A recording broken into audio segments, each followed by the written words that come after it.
अस्सलाम वालेकुम नाजरीन, मैं हूं जावेद बागेट और आप देख रहे हैं प्रोग्राम तफ्तीश। नाजरीन, स्क्रीन पे आप देख सकते हैं कि उज़्मा अब्बासी नामी खातून को, ये उज़्मा अब्बासी नामी खातून जो है उज़्मा ग्रीन सिटी इस्लामाबाद के नाम से इन्होंने एक हाउसिंग प्रोजेक्ट का आगाज़ किया और वफाकी दारुल-हुकूमत के G11 सेक्टर में इन्होंने ऑफिस लिया और वहाँ पे इन्होंने सेल परचेज़ का काम शुरू कर दिया। आप स्क्रीन पे उज़्मा अब्बासी की तस्वीर देख सकते हैं, उनकी जो हाउसिंग प्रोजेक्ट है, सोसाइटी है, वो भी आप देख सकते हैं। तो नाजरीन, अब मैं तारफ़ करवाना चाह रहा हूँ उस शख्सियत का जिसने इसी जगह को एक और सोसाइटी को भी ठेके पे दिया और उससे भी पैसे हासिल किए और आवाम को धोखा देने में अपना किरदार अदा किया। ये हैं वहाँ के मकामी ज़मींदार जनाब बाकर साहब। बाकर साहब से मेरी बात हुई उज़्मा ग्रीन सिटी के हवाले से भी, तो उन्होंने कहा कि हमारे इनसे मामलात चल रहे हैं, इन्होंने पैसे देने का हमारे साथ वादा किया है, तो हम इनको ज़मीन देंगे। दी नहीं है अभी, लेकिन हम इनको ज़मीन देंगे और हमने इनको बड़े मशवरे भी दिए कि किस तरह से सोसाइटी को कामयाब बनाया जा सकता है। तो मसूफ़ ने इससे कबल ट्यूलिप इनकलेव के नाम पे इसी जगह को, इसी डेरे को बेचा। ट्यूलिप इनकलेव ने यहाँ पे करोड़ों रुपए इकट्ठे किए और रफू चक्कर हो गए, जिनका केस आज मुख्तलिफ इदारों में चल रहा है, जिसमें एंटी करप्शन है। एंटी करप्शन रावलपिंडी में इनका केस चल रहा है, जिन लोगों से इन्होंने करोड़ों रुपए हासिल किए उन्होंने दरख्वास्तें दी हुई हैं। इसके अलावा FIA में चल रहा है और दीगर जगह पे भी इनके खिलाफ एप्लीकेशंस हैं, मुख्तलिफ लोगों ने इनके खिलाफ मुकदमात भी दर्ज करवाए हैं। तो लेकिन इसी जगह को बाकर साहब ने उज़्मा नामी खातून को देने का वादा किया और उज़्मा ने वहाँ पे अपने बोर्ड अवेज़ा कर दिए। जिस जगह के पहले ट्यूलिप का बोर्ड लगा हुआ था, उसी जगह पे उज़्मा ग्रीन सिटी का बोर्ड भी लग गया और इन्होंने सेल परचेज़ का आगाज़ कर दिया। मैंने जब इस पे खबर दी या मैंने इससे उज़्मा साहिबा से मौक़िफ़ पूछा, तो उन्होंने कहा जी हमारे पास तो बहुत ज़मीन है, हमारे पास बड़ी लंबी चौड़ी ज़मीन की ख़रीदारी है, तो हम यहाँ पे बड़ा एक अच्छा प्रोजेक्ट बनाएंगे और बहुत मुख्तलिफ होगा और इस तरह उस तरह। तो मैंने उनसे गुजारिश की कि आप ऐसा करें कि मुझे अपनी जो हाउसिंग प्रोजेक्ट है, जो सोसाइटी है, उसके अप्रूवल का या कोई एप्लीकेशंस का मुझे भेज दें ताकि मैं अपनी ख़बर में उसको शामिल कर सकूं। उसके बाद मुझे चंद दोस्तों के फ़ोन आए जो मेरे शोबे से ताल्लुक़ रखते हैं। उन्होंने कहा कि 1-2 दिन में आपको डॉक्यूमेंट्स हम फराहम कर देंगे, लेकिन डॉक्यूमेंट्स तो नहीं आए। उज़्मा साहिबा ने मुझे एक लेटर भेजा चलान फॉर्म की सूरत में कि हम किस तरह से ज़मीन को ट्रांसफ़र करते हैं, पैसे इकट्ठे किस तरह से करते हैं, फीसें हम किस तरह से जमा करते हैं। वो उन्होंने मुझे एक चलान भेजा और साथ कहा कि मिल लेते हैं, इस पे बात कर लेते हैं, मीटिंग के बाद जो है इस पे आगे मज़ीद जो है ना आपको मैं प्रूफ दे देता हूँ।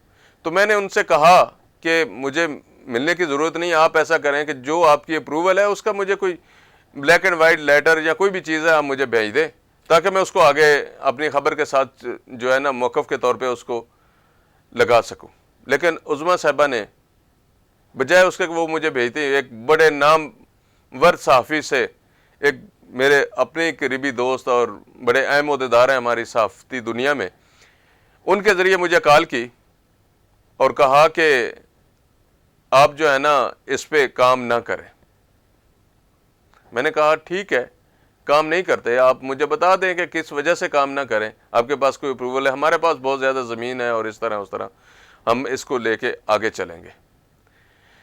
तो नाज़रीन, जब भी कोई ख़बर दी जाती है तो सबसे पहले हम पे यही इल्ज़ाम लगता है कि हम उनको ब्लैकमेल कर रहे हैं। अगर हम उनको ब्लैकमेल कर रहे हैं या हम उनसे पैसे मांग रहे हैं तो वो क्यों ब्लैकमेल होते हैं? जेल साजी वो करते हैं, अवाम को धोखा वो देते हैं, अवाम से झूठ वो बोलते हैं और इल्ज़ाम हम पे लगाते हैं कि हम उनको ब्लैकमेल करते हैं।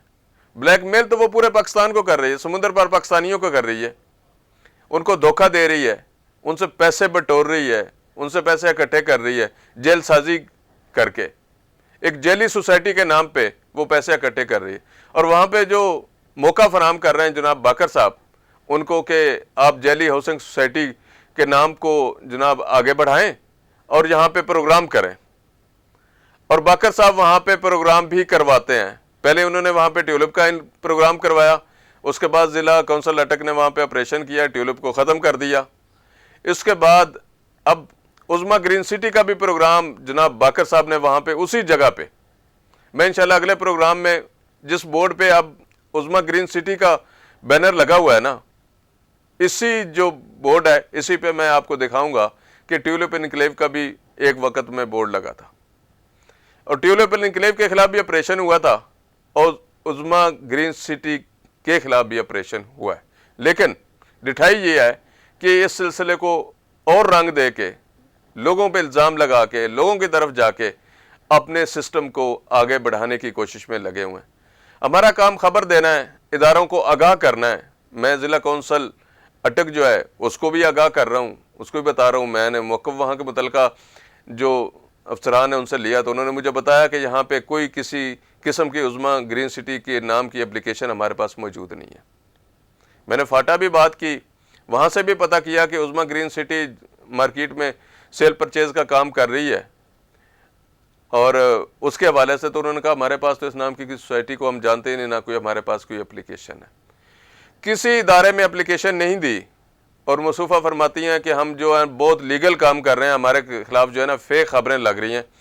مجھے ایک ذرائع سے آج پتہ چلا کہ عظما صاحبہ کہتی ہیں کہ میں نے تو جو ہے نا جس موضع میں بنایا ہے یہ سسٹم، میرے خلاف جو خبر لگی ہے وہ اس کی نہیں ہے، میں تو کتبال میں ہوں تو کنیال کی خبر لگی ہے.